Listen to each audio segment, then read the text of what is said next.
안녕하세요. 2024년 2월 19일 월요일입니다.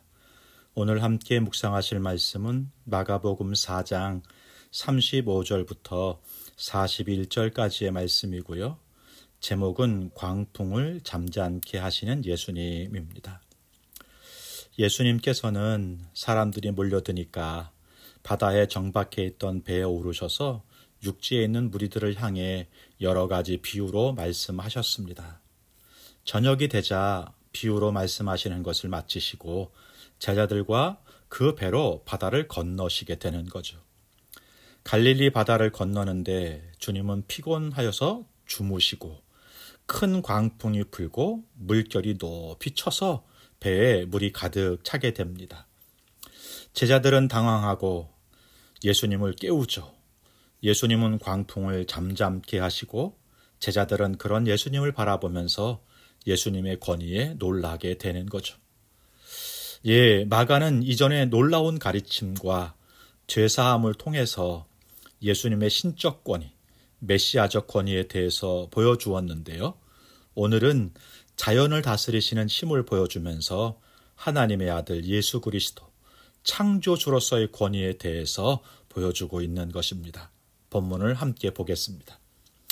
첫 번째 단락이 35절과 36절인데요. 오늘 본문에 대한 배경을 설명하고 있다, 이렇게 말씀드릴 수가 있겠습니다. 두 번째 단락이 37절부터 38절까지입니다. 바다를 건너는데 큰 돌풍이 불고 파도가 높게 쳐서 물이 배에 가득 차게 되어 금방 배가 침몰할 위기를 만나게 되는 것입니다. 제자들 중에 다수가 어부 출신이잖아요. 이런 경험들을 한두 번 해봤을 텐데요.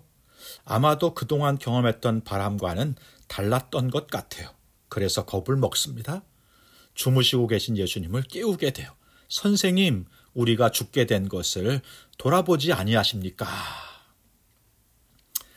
예수님과 제자들이 함께 바다를 건너는 장면이요, 5차례 정도 돼요.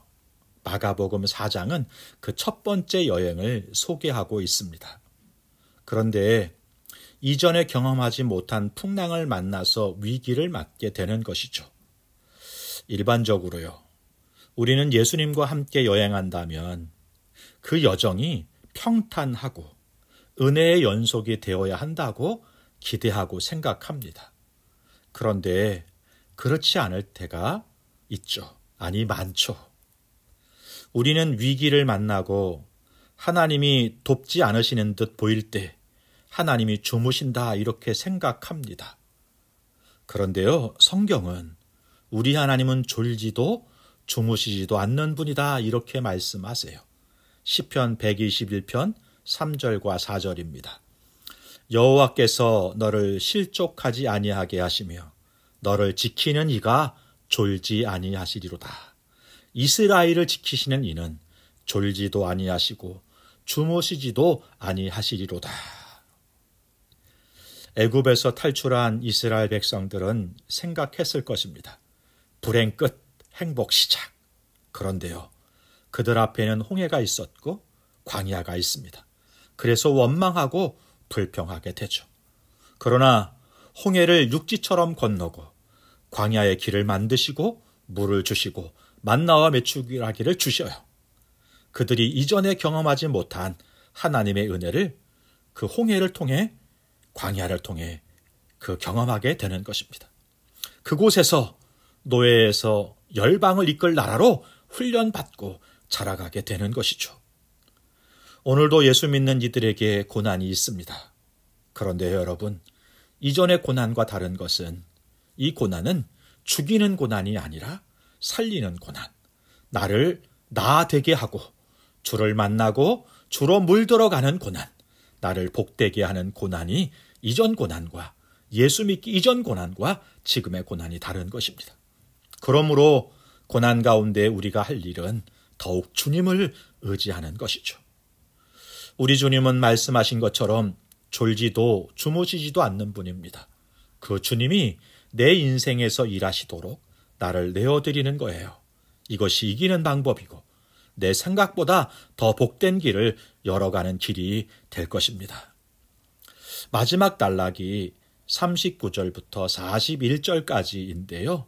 바다를 꾸짖고 풍랑을 잠잠케 하시는 예수님에 대해서 말씀해 주네요.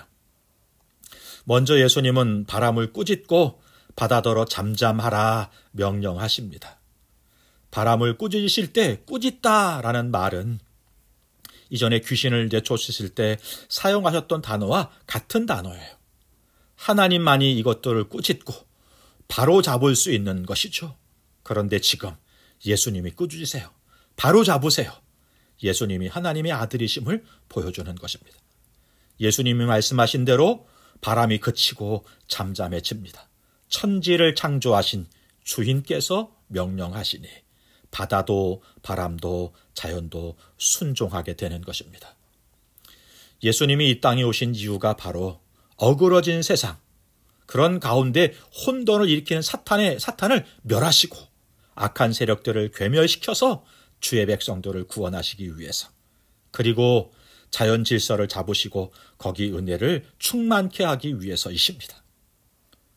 예수님은 바람만 아니라 제자들에게도 말씀하세요. 어찌하여 이렇게 무서워하느냐? 너희에게 어찌 믿음이 없느냐? 예수님이 물으시는 그 무서워함과 믿음 없음은요, 다른 것이 아니라 하나로 연결돼요. 믿음이 없으니 두려워하고 무서워하게 되는 것입니다. 그래서 회당장 야이로에게도 주님은 이렇게 말씀하시죠. 두려워하지 말고 믿기만 하라. 예수님이 배에 함께 하시는데 바람을 두려워합니다. 예수님을 흔들어 깨웁니다. 예수님을 꾸짖듯 큰 소리 칩니다. 우리도 시험 앞에서 흔들릴 때가 많죠. 예수님께 큰 소리 치고 예수님을 꾸짖을 것처럼 그렇게 원망하고 불평할 때가 있죠. 오늘 우리는 어떻게 반응해야 할까요? 하나님이, 예수님이 누구신가를 생각해야 합니다. 천지를 만드시고 지금도 다스리시는 분, 자기 백성의 어려움을 모른 채 눈 감으시거나 주무시지 않는 분, 그 주님을 의지하면서 주님의 이름으로 바람을 꾸짖듯 악한 세력들을 꾸짖고 악한 도전 앞에 담대하게 설 수 있는 믿음의 용기를 가지고 살아가는 하루가 되었으면 좋겠습니다. 기도하겠습니다. 좋으신 하나님 아버지, 오늘 바람은 파도를 그리고 바다를 꾸짖으시며 잠잠케 하시는 우리 주님의 모습을 바라보면서 우리도 오늘 우리가 당하는 시련 속에서 흔들리지 않게 하시고 주눅들지 않게 하시고 두려워하지 않게 하시고 믿음으로 주님을 바라보면서 담대히 그 시험을, 그 공격을 이겨나가는 자들이 되게 하여 주옵소서. 주님의 뜻이 어디 있는지 질문하면서 주님이 베푸시는, 들려주시는 해답과 정답을 들으며 주님께서 인도하신 그 걸음대로 순종하며 걸어간 우리가 되게 하여 주옵소서. 주님과 함께하면 평탄할 줄 알았습니다. 그런데 순간 여러 가지 시험과 고통이 오네요, 주님. 그러나 우리 주님이 우리와 함께 하신다는 사실을 기억하면서 그 문제보다 크신 위대하신 하나님, 위대하신 주님을 바라보면서 승리를 우리 가운데 주시는 주님을 믿으며 신뢰하면서 오늘도 승리의 하루를 살아가는 우리 모두가 되게 하여 주옵소서. 예수님의 이름으로 기도하옵나이다. 아멘. 감사합니다.